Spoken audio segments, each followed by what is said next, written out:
He had not meant to be a walrus. That was never the plan. Once upon a different time, in the low corridors of hell where even the torch smoke grew tired of rising, he had been a demon of middling assignment. Not high enough to be remembered, not low enough to be whipped often. One of those bureaucratic shadows who thrive on errands, he was dispatched to nudge, to whisper, to misplace. A baby's cough here, a brother's envy there. Nothing grand, nothing that would make a scribe record his name. But the rumors came, and they were loud even in the subterranean din. There was a man in Galilee, a carpenter's son, with calluses on his palms and words on his tongue that made fishermen drop their nets as if nets had never mattered. He healed the sick with a spit of mud. He stilled storms with a wave. He raised a corpse whose sisters still smelled of morning oil. It unsettled the higher demons. It even roused the old one, who rarely left his private chambers except to test new torments. But to this creature, this minor clerk of damnation, the news came as opportunity.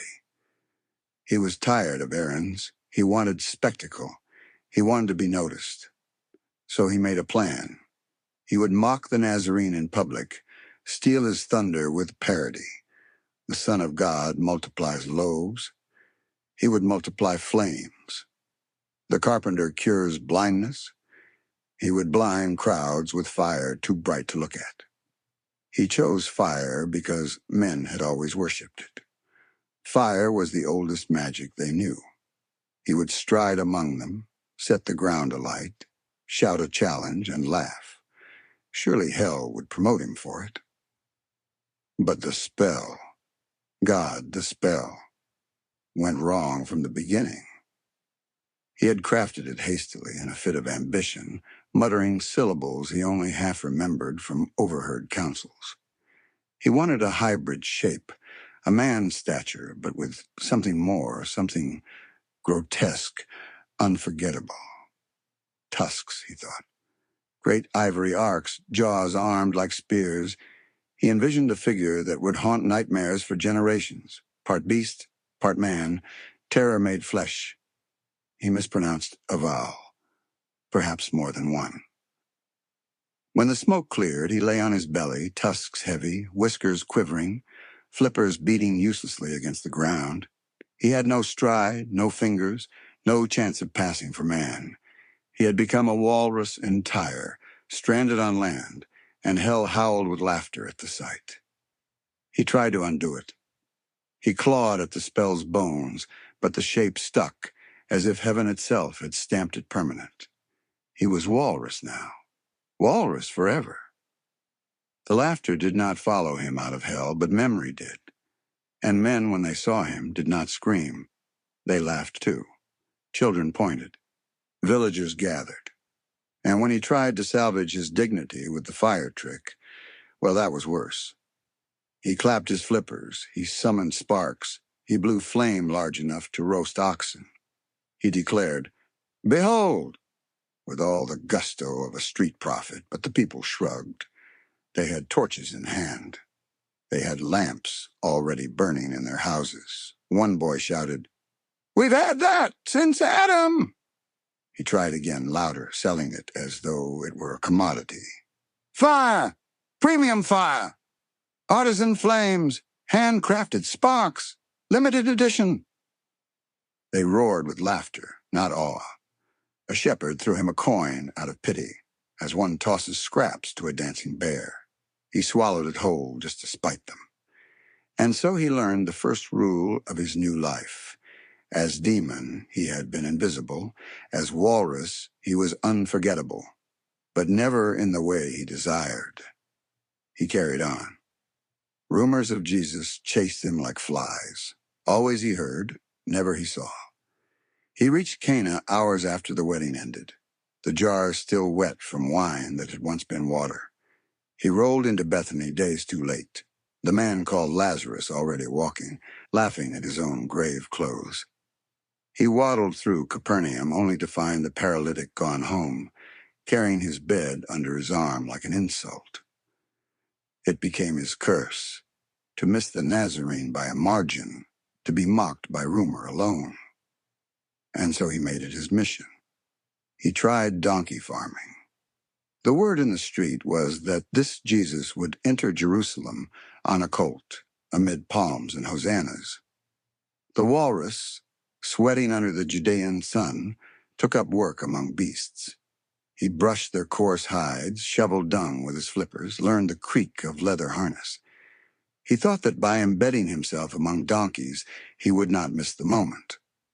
Palm Sunday came. Hosannas rang. The air split with cries of, "Blessed is he who comes in the name of the Lord." The Walrus, ears pricked beneath his orange Walkman headphones, lumbered to the road. But the procession turned down a different street. He glimpsed nothing but dust. He sat among the donkeys, their brown eyes patient and dull, and cursed until the Walkman hissed. Ah, yes, the Walkman. No one knew where he found it. Some said Hell's dungeons, stockpile odd relics from broken timelines. Some said he had snatched it from a dream. He never explained. He only wore it, clamped absurdly to his head, the orange foam pads askew over his wide ears. Sometimes he played cassettes, choirs reversed into demonic burbles, folk songs warped by time, or sometimes just the hiss of magnetic tape with no music at all. He liked the hiss. It reminded him of waves. So the villagers came to know him not only as the Walrus, but as the Walrus with music. They gawked, they laughed, they whispered. He ignored them and kept chasing the man he had not yet seen. He missed miracles like other men miss trains, always seconds late, always arriving at a crowd in dispersal, a feast after the dishes were scraped, a healing when the crutches were already thrown away. It gnawed him. It obsessed him. He began to think he was bound by design to this comedy of lateness, to circle the figure he longed to confront without ever entering his orbit. But then came the news that changed everything. The Nazarene had been seized, tried, sentenced, crucifixion. The Walrus stopped where he stood. He turned his tusked head toward the city, and for the first time since his fall, he felt certainty. This would be the place, the end of his wandering, the convergence. He marched, or waddled, which in his body was the closest thing, to the gates. He shoved through the marketplace. A figure crowned with thorns, bent with burden, staggering but unbroken. The Nazarene himself, no longer rumor but flesh, no longer mist but present. The Walrus shuddered. His tusks gleamed with spit. His Walkman hissed. This was it. His destiny. His end. His stage. He lifted his head, the crowd's jeers washing over him like surf, and he whispered to himself with joy and dread mingled. Finally, the trumpets began. The march had started. The trumpets were not kind to the ears. They tore through the air with the enthusiasm of oxen learning to sing, brass glaring, notes wobbling, but the crowd cheered anyway. People always cheered at noise, no matter the quality. It was the same with executions. They didn't need beauty, they only needed volume. The Nazarene came first, staggering beneath his timber. Blood slicked his back. Sweat salted the thorns on his brow. He looked both ancient and young at once, the way men do when suffering is larger than their bodies. Soldiers shouted and struck him with whips, as though prodding an ox to market. The crowd swelled and closed, some weeping, some jeering, some hoping to touch history. And behind them all came the Walrus, tusks dragging light, whiskers shaking dust, Walkman hissing in his ears like the ocean had followed him inland. He waddled with the certainty of someone who had, at long last, found the right street, the right crowd, the right man. He had missed every miracle, every sermon, every chance. But not this, not today. A soldier jabbed a spear to block him. The walrus opened his mouth, loosed a low bellow that rattled the dust from stones, and the man pulled the weapon back without a word. So the walrus marched on, absurd and unstoppable, a thing too strange to forbid. At the hill, 3 beams waited in the dust, wood dark with stains. Off to the side leaned a crooked stub, half the height, split at the base. The Romans laughed, shoved the walrus toward it, and said, "There, that one is yours." He rolled into place. He didn't resist. He stretched himself along the splintered beam as though climbing into a bed he had long expected. The hammer struck. Nails split flippers, and the walrus moaned but laughed, twisting his nipples against the pain. "At last," he said, "I'm in the program." When the crosses rose, the world went still. Dust hung in light. Flies gathered. Voices dropped into a hush that belonged more to theater than to death. The walrus turned his head toward Jesus. "So, you're the one. The man I've chased across every street. Always too late. Cana, Bethany, Capernaum, missed them all. But here you are." Jesus opened his eyes, slow as dawn. "Who are you?" "Botched experiment. Tried to make myself fearsome. Came out like this. The universe laughed, and I've been waddling in the punchline ever since." Jesus coughed blood, studied him. "You mock." "Breathing is mocking," the walrus said. The walrus sagged against his crooked post, tusks streaked, eyes locked on the man staggering toward him. His voice came out dry, flat, but laced with mock amusement. "You know what, Nazarene? For all the hymns and halos, you're kind of a dick."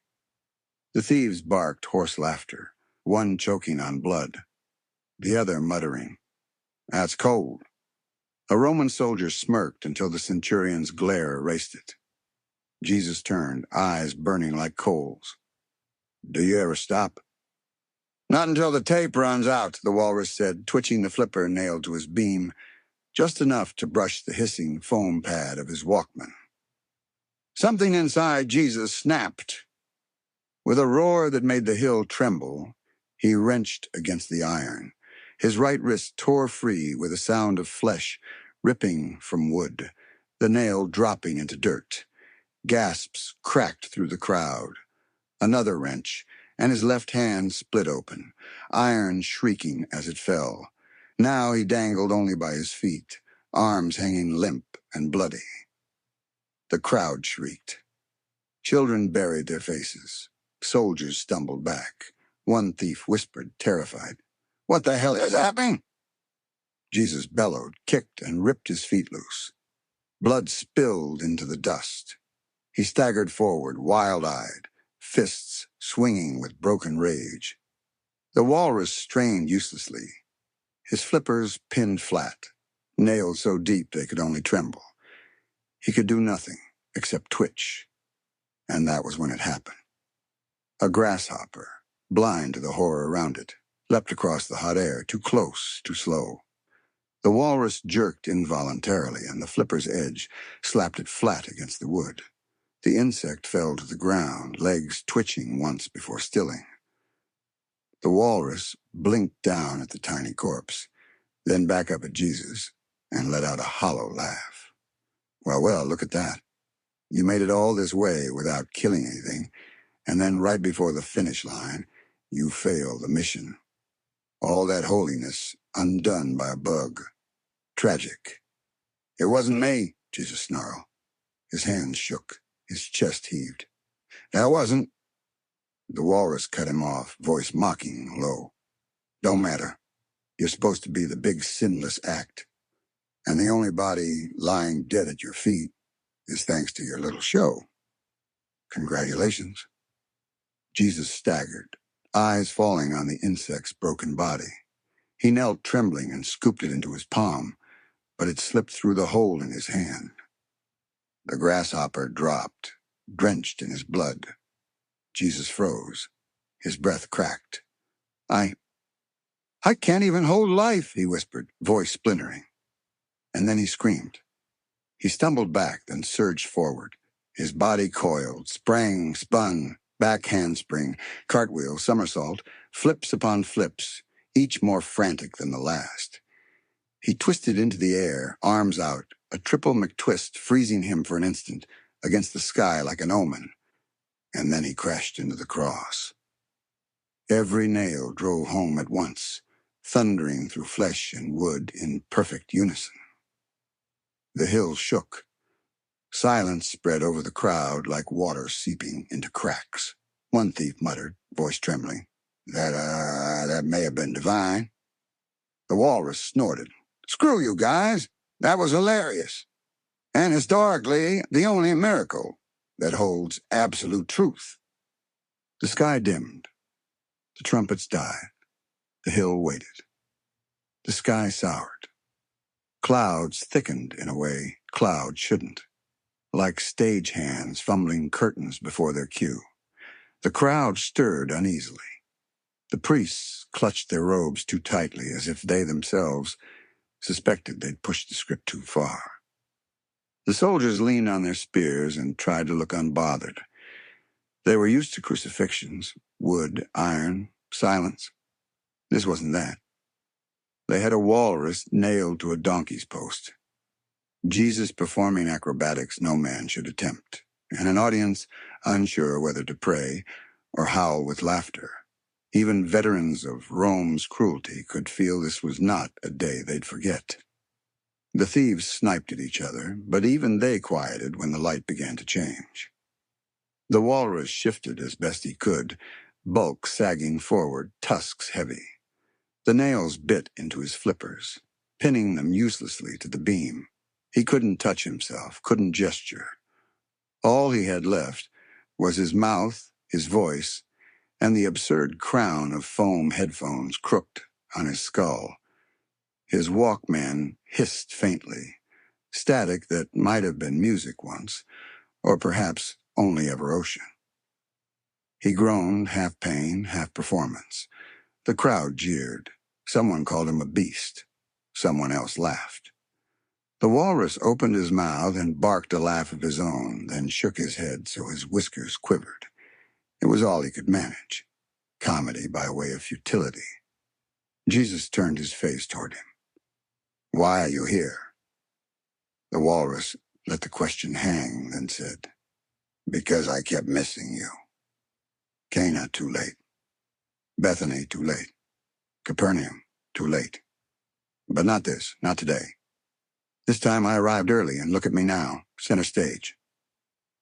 Jesus coughed, red streaking his chin. "You still choose to mock."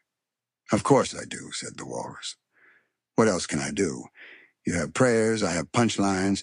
We're both nailed down, but you're the saint, and I'm the clown." Jesus shut his eyes, weary, as if even conversation cost too much. Then the light dimmed. Not evening, not storm, something heavier. Shadows fell where shadows shouldn't. The crowd gasped. The priests looked at one another as if even they wanted to flee. Jesus cried out, voice cracked with anguish. My God, why have you forsaken me?" The words landed like a blow. Even the soldiers looked away. The walrus lowered his head, tusks streaked with spit and blood. He spoke so low only those closest heard. "Join the club." The earth groaned then, stone splitting, the sky collapsing inward. People screamed. And Jesus, with one last cry, let go. His head bowed. The hill went still. The walrus sagged forward, the nails holding him like hooks, the hiss of his Walkman filling his ears. Static. Surf. Nothing else. "So that's it," he whispered, and closed his eye. Jesus woke up to the smell of stone dust and damp linen. He blinked, groggy, expecting eternity, expecting harps or thunder, or nothing at all. Instead, he found himself flat on his back in a room that smelled like wet limestone and stale myrrh, wrapped too tightly in bandages like a failed birthday present.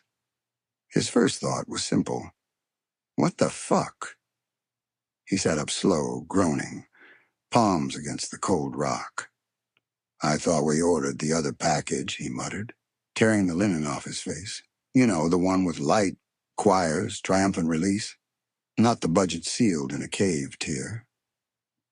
The tomb was dim, the entrance blocked, everything echoing in that muffled way that makes even your own breath sound like cricket. It doesn't belong to you. He looked around. The space was plain, a slab, some jars, the faint sweetness of perfume clinging to the air. For a moment, he thought he was alone. Then he noticed them. A pair of house slippers. By the door. Not his. His sandals were gone, probably pawned off by some opportunistic guard. These slippers were too large, stretched at the toes, a little damp in that way fabric gets when it's been near the sea. Jesus narrowed his eyes. This looks like 2 stages. That was when he heard the toilet flush. The sound echoed through the stone chamber with comic finality, a noise so mundane it shredded every scrap of solemnity the tomb might have held. Then came the wet shuffle, the heavy flop of a body that did not belong in a man's burial chamber. From the shadows emerged the walrus, tusks glistening, whiskers twitching, still wearing that absurd orange Walkman crooked over his skull. He blinked in the half-light, dripping water across the floor, and said, "Oh, hey, roomie." Jesus froze. "Didn't think we were actually rooming together," the walrus continued, waddling forward like a guilty rug. "But look at us now. Just a couple of guys with holes in our arms and feet. And yeah, I'm a walrus, but that doesn't matter." He spread his flippers, magnanimous. "We're best friends." Jesus' jaw dropped. "I'm not your fucking best friend. You nearly ruined the whole thing. I was supposed to die for everyone's sins, cleanly. You turned it into a circus." The walrus tilted his head, tusks catching the candlelight. "No, no, no, no. Let's get the record straight. Adam and Eve ruined that shit, not me. You're just in charge of cleanup." Jesus rubbed his eyes, muttering, "Why me?" "But that's neither here nor there," the walrus said, cheerful again. "The real issue is, how do you feel about essential oils? Because, personally, I'm a sandalwood teakwood walrus, sophisticated, warm, masculine, but not aggressive." Jesus glared. "Are you—" "And don't take offense, Nazarene," the walrus cut in, "but you reek of frankincense. It's so first century. Myrrh, too. Those gifts were a trap. Nobody actually likes them." Jesus stared at him, utterly lost for words. "So yeah," the walrus said, settling onto the stone floor with a satisfied grunt. "That's the big issue right now. You and me figuring out sense. History can wait." Jesus buried his face in his hands. The stone walls rang with silence, broken only by the hiss of the Walkman. The tomb sat heavy with silence after the walrus's monologue about oils. Jesus leaned forward on the slab, elbows on his knees, face buried in his hands. He looked like a man who had asked for rest and been given roommates instead. Then he began to mutter. At first it was small, broken syllables, half-breaths, half-groans. Then the words gathered, faster, sharper, tripping over each other like a river, snapping free of ice. His tongue moved in a torrent. His eyes rolled back. His chest shook with sounds not meant for the stone chamber. The walrus leaned back against the wall, whiskers twitching, flippers lifting like a man who's seen one too many street performers take a bad turn. "Okay," the walrus said slowly. "Okay. What the fuck is happening right now? You're supposed to be dead or alive. Pick a lane. What is this, glossolalia speedrun?" Jesus kept going, syllables spilling like boiling water, the air charged, stones trembling under the weight of it. The walrus flopped closer, ears cocked beneath the crooked foam pads of his Walkman. I don't mean to interrupt your seizure, but if this is supposed to impress me, it's not working. I once heard a goat choke on a reed whistle, and honestly, that was more melodic.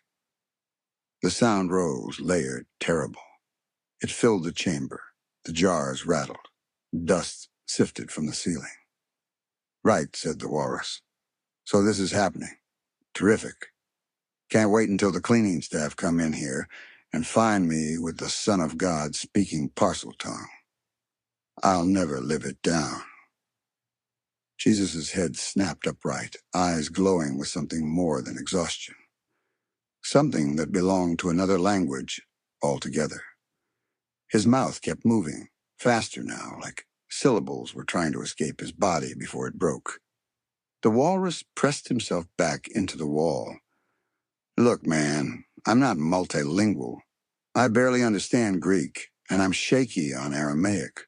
Whatever this is, it's not in the phrase book. The air hummed. The stone hummed. The sound of it pressed against the ears like water. Finally, Jesus slammed both hands down onto the slab and shouted one word that rang through the tomb like a bell. The walrus blinked. Then he blinked again. Yeah, he said softly. That's exactly what I thought you said. He paused, tilted his head, and then added, but also, what the fuck? Jesus' chant burned itself out into silence. He sat there, chest heaving, hair plastered with sweat. The tomb still rattled faintly, as if the stone had to remember it was supposed to be solid. The walrus stared at him, tusks glistening. Then he shrugged. You know what? Fuck it. I don't care. You're having a meltdown. I get it. We've been dead. You do your thing.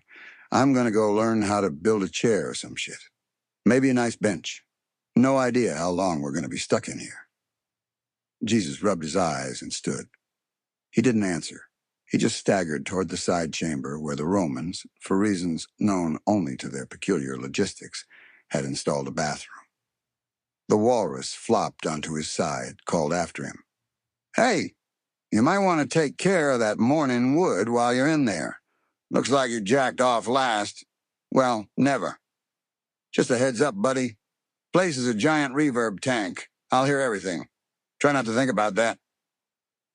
Jesus shut the door with a shove. He sat on the stone toilet, hands on his knees, and glanced down. Carved neatly into the base, in glyphs oddly familiar for someone who had never traveled far, it read, Made by Mayans. Jesus frowned. Thank God for the Mayans, he muttered, then groaned as his stomach clenched. Death hadn't been kind to his digestion.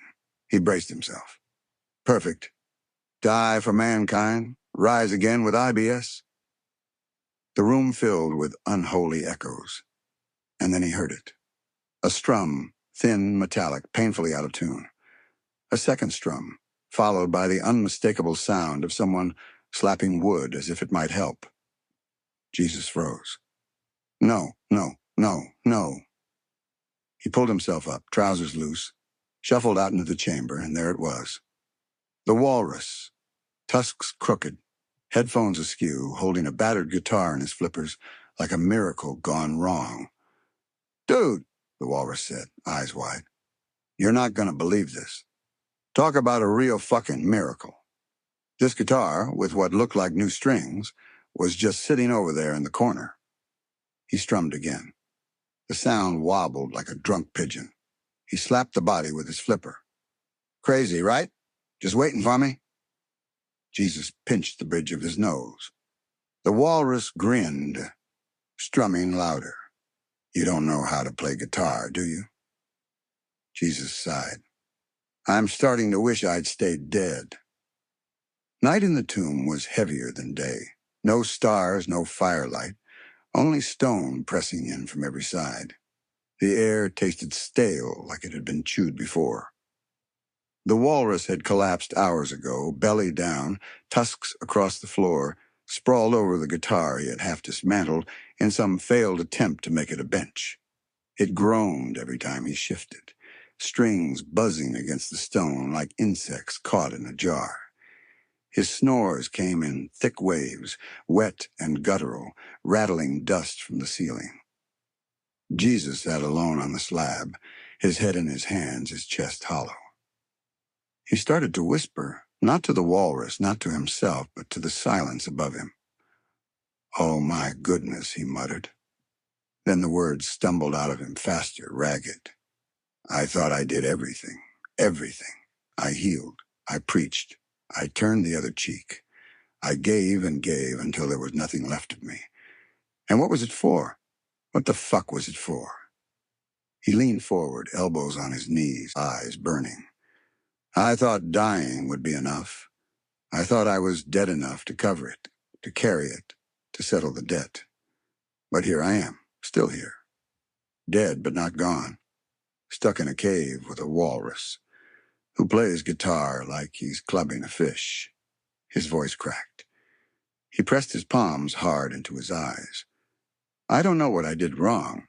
I thought I was right, every step, every word. But now it looks like my whole life was wasted.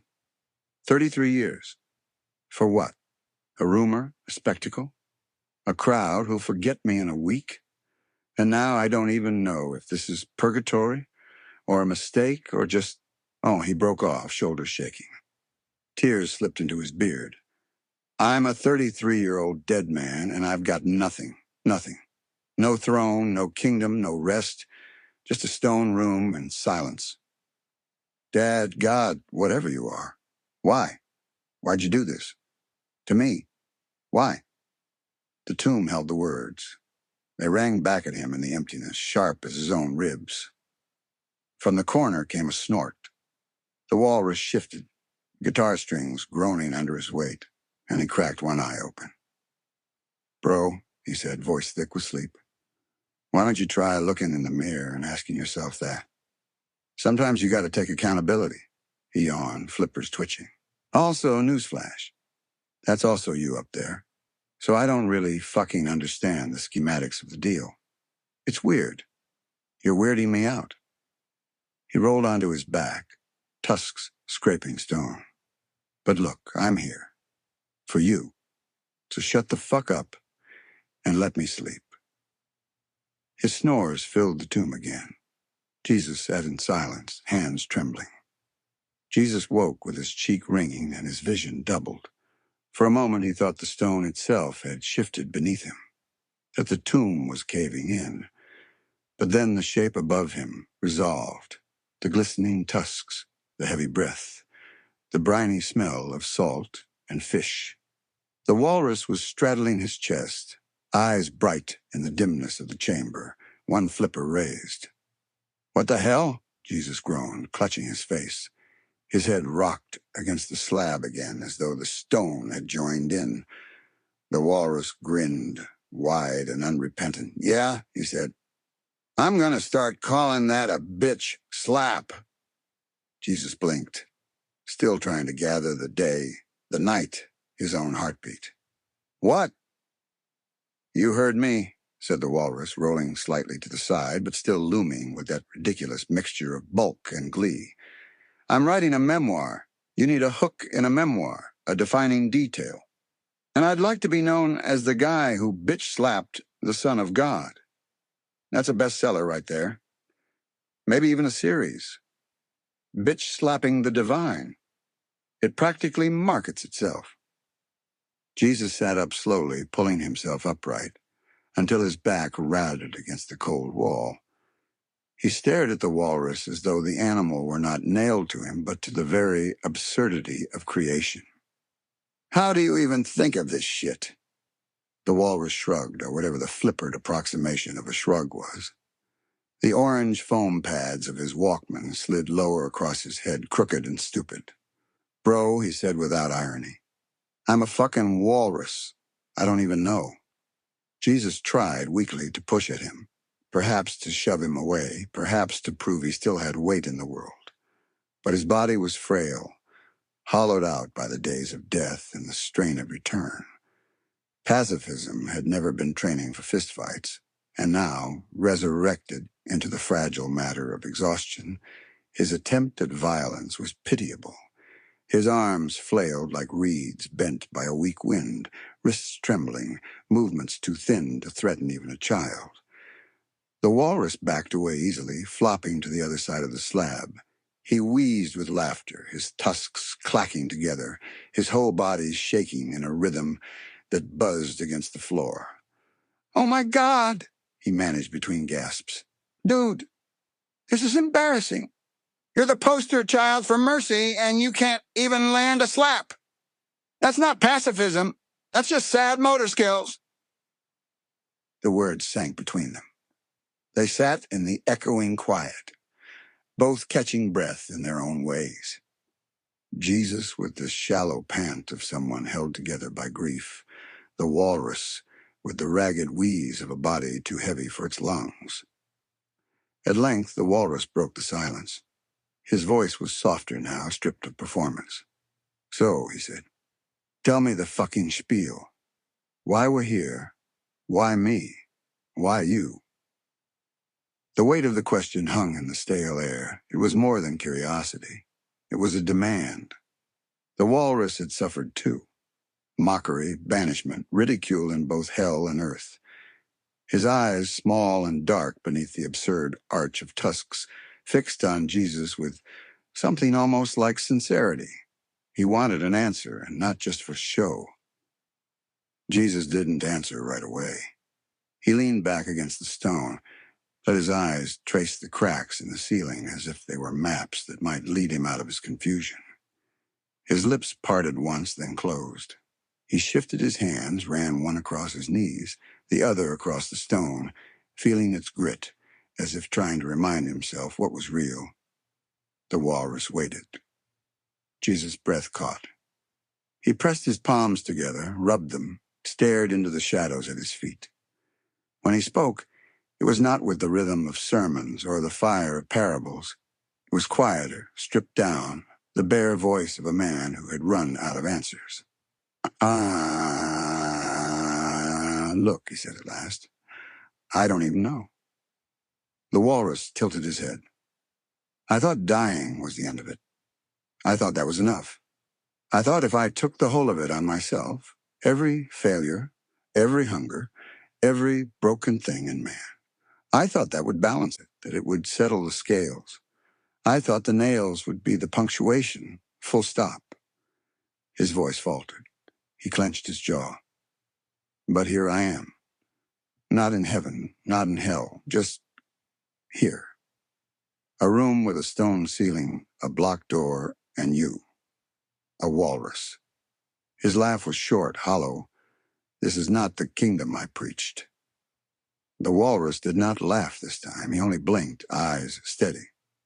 Jesus rubbed his face, dragged his hands down until they cupped his chin. "And I keep thinking, maybe I broke something.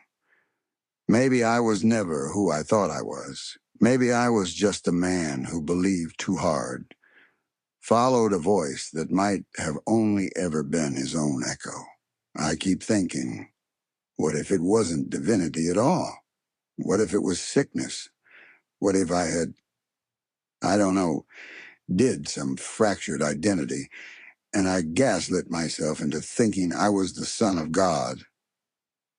The words trembled out of him like a confession no one had been meant to hear.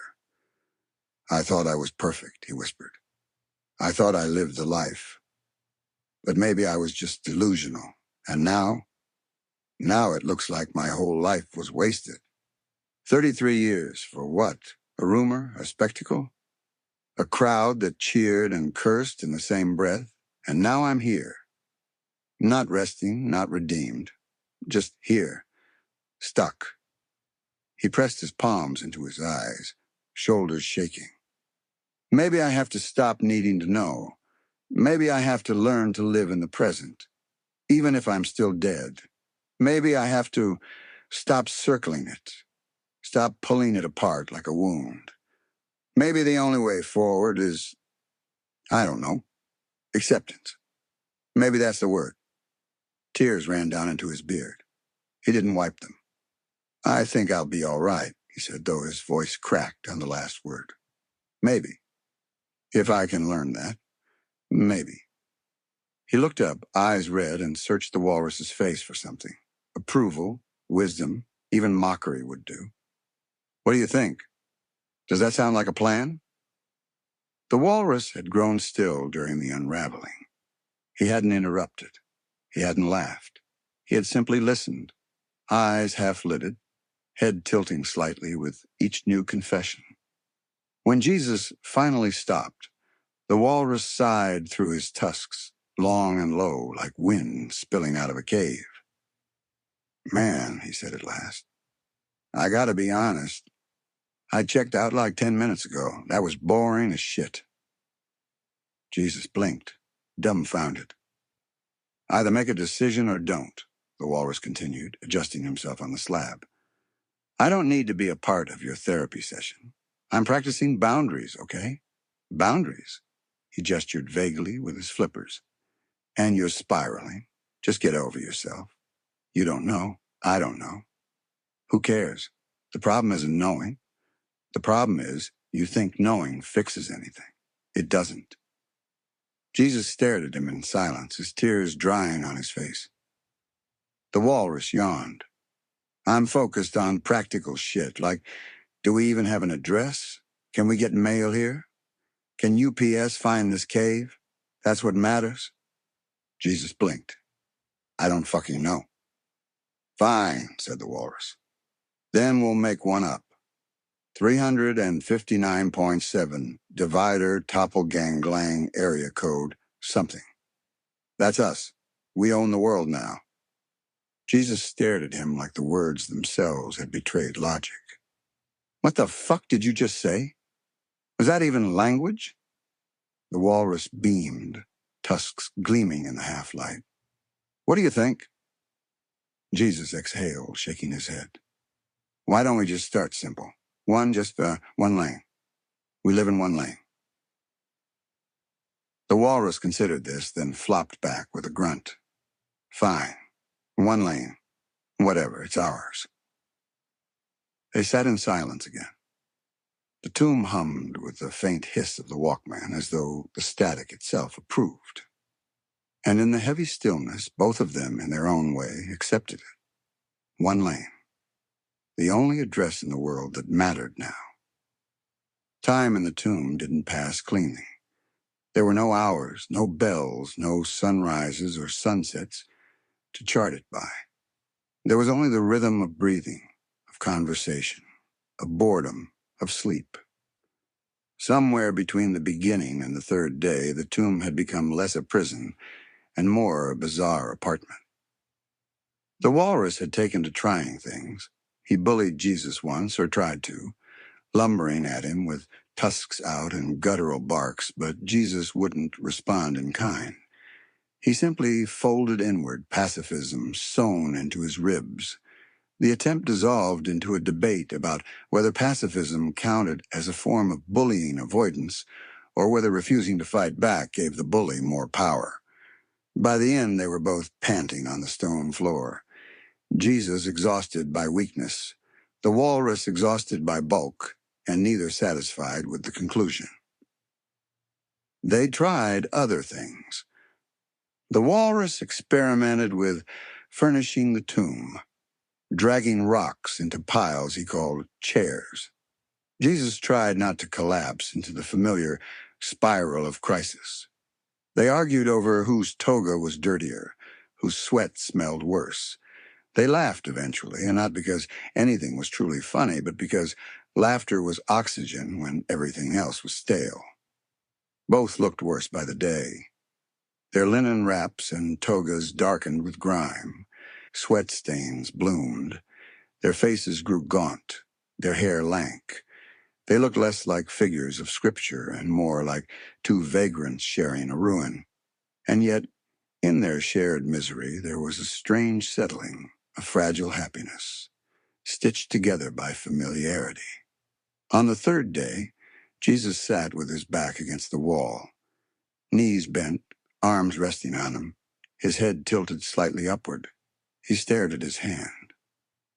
The hole gaped in his palm, ragged around the edges, and through it, A small shaft of light spilled from a crack in the ceiling.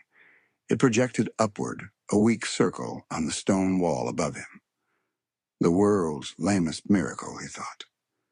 Just a circle of light, a shadow with no meaning. He stared too long, long enough that the silence thickened, long enough that the walrus shifted uneasily in his sleep. Jesus' lips parted, but no words came. His eyes glistened, but no tears fell. He just stared at the absurd little circle until a sound from outside broke him from it. A voice. A woman's voice. Then another. Then a third. "What the fuck?" Jesus whispered. He jolted upright. The walrus scrambled awake, flippers slapping the floor. "Quick, dude. I don't know what's happening, but I heard some shit earlier. Voices, movement." He pointed toward the far side of the tomb, to a pile of rubble near the wall. "I Shawshank Redemption does a tunnel." Jesus blinked. "You what?" "Over here, bro." The walrus flapped urgently. "I've been scraping with a rib bone for days. We gotta go." Jesus staggered to his feet, half ready to argue, half ready to follow. As he moved across the chamber, his foot struck a stone set into the floor. The vibration rippled through the chamber. It rattled jars, shifted rocks. Somewhere in the mechanics of the tomb's construction, something gave way. Outside, propped against the mouth of the cave, the great blocking stone had been resting against a smaller wedge, a wedge the Romans had trusted one tired soldier to keep steady. But the weather, the damp, the freeze-thaw of years had cracked it. All it needed was the tremor. The wedge split. The boulder shuddered. And with the groan of ages, the stone began to roll. It was not quick. It was not glorious. It was the slowest, most awkward door in history. The stone dragged itself along the groove, scraping and moaning, grinding against the earth until the entrance yawned open inch by painful inch. Dust billowed. Pebbles skittered. Jesus and the walrus crouched at their tunnel's mouth, watching in disbelief. "Really?" Jesus said flatly. "That was it? That's all it took?" The walrus burst into laughter, tusks clattering as he wheezed. "Man, what are the odds? That's hilarious." He shook his head. "But all I know is this. When three old ladies are wandering out in the desert by themselves, it's either witchcraft or they're looking to eat us. Either way, I'm out."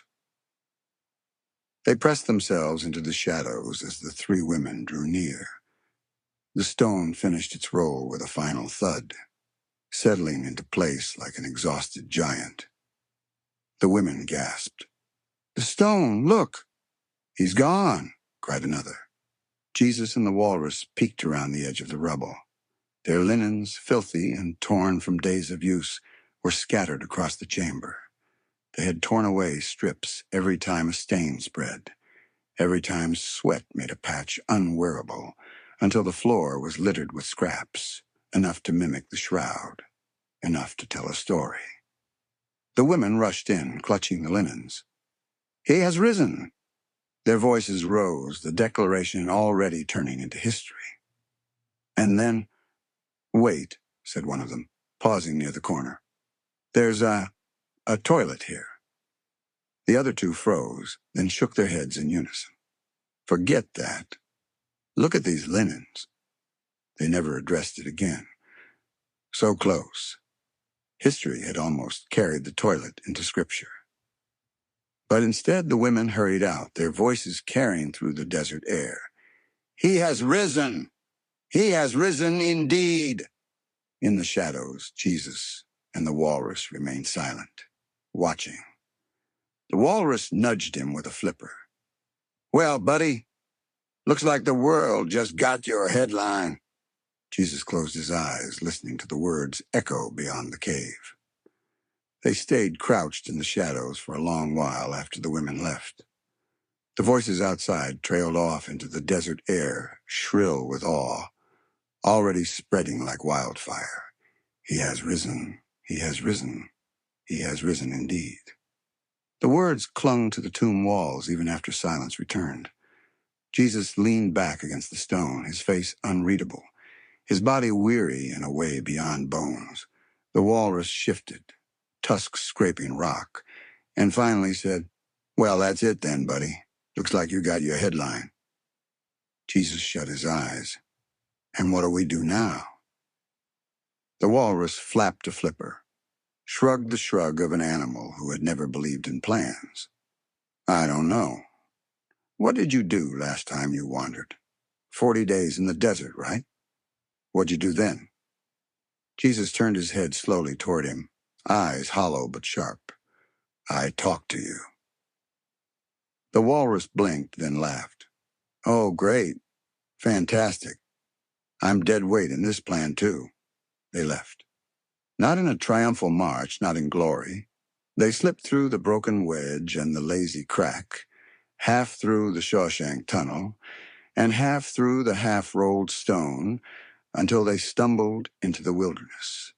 The desert stretched before them, endless rock and dust, no one watching. The women had gone, the guards scattered, the city still slept in ignorance of its own legend. So they walked. Days passed. The sun beat them, the nights froze them. Their linen togas frayed further until they were more rags than clothes. Their skin grew darker beneath the sun, their hair more matted, their feet more blistered. Their bodies looked worse with each sunrise, but strangely, they felt better. Lighter, as if the filth on their bodies freed something clean in their minds. They laughed more often. They argued less. They began to resemble friends. But things began to change. It started with Jesus. One morning he woke and stared into a pool of water. His reflection was pale, sharp, almost like the explorers of far-off lands. He looked like John Smith from Pocahontas, though of course he did not know the name. His skin had gone translucent, his hair golden. "What the fuck?" he whispered, touching his cheek. The walrus waddled up, squinted. "You look like a wax doll, bro. Creepy." The next day, Jesus woke again, and his reflection was darker, Moroccan in hue, his eyes broader, his beard thicker. The day after, his features bent into another form altogether, untraceable, unplaceable. "What is happening to me?" Jesus asked. The walrus tilted his head, tusks dull with sand. "I think you're turning into, I don't know, a myth.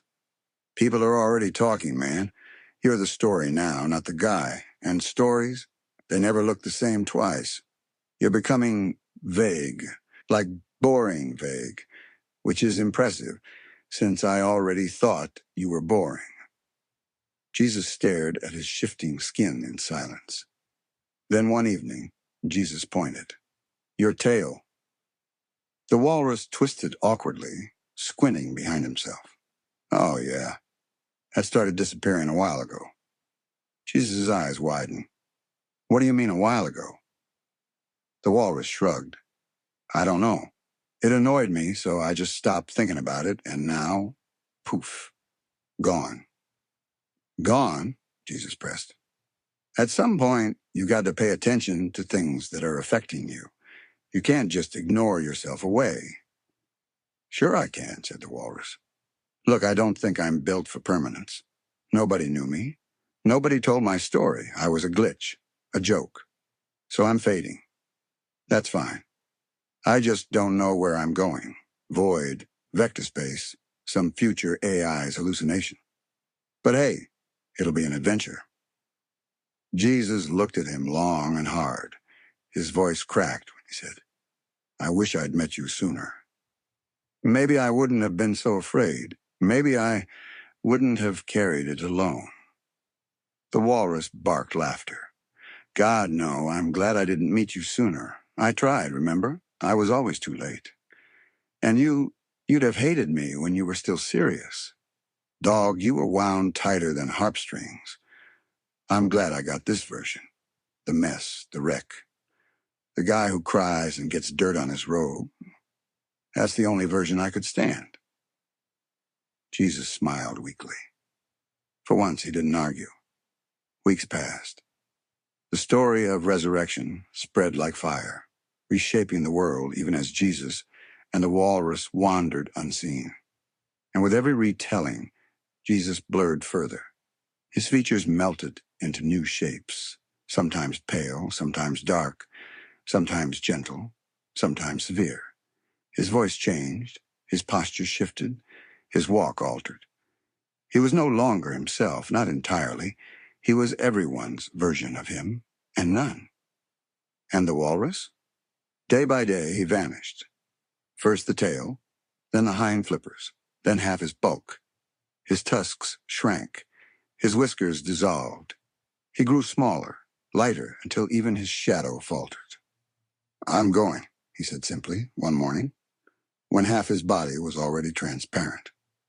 Jesus swallowed hard. "Where?" The walrus smiled, faint, in his eyes the last thing holding. "Somewhere new, where things like me are written down. Where glitches belong, I don't know. But I'm not afraid." Jesus' voice broke.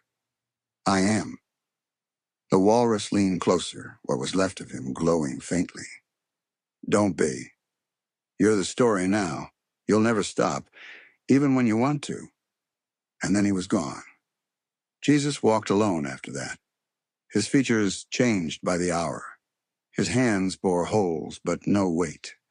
His body was a mirror for every tongue that spoke his name. He blurred into myth, into icon, into something vague and permanent. Weeks later, a woman saw him on the road and swore he was olive-skinned. A man in Greece saw him pale as parchment. A boy in Ethiopia saw him dark as obsidian. They argued, they painted, they prayed. And none of them were wrong, because none of them were right. Jesus had become legend, a blur, a vessel for everyone's hope, everyone's fear. And the walrus? Forgotten, erased. No story told him. No one remembered the fourth cross. No one laughed at the tunnel, or the toilet, or the bitch slap. Without a witness, he had faded. But sometimes when the desert wind howled just so, carrying dust across stone, it almost sounded like a flipper slapping strings, like tusks clattering in laughter. And somewhere in the static hiss of time itself, a voice muttered, faint but defiant, "Screw you guys. That was hilarious." The end.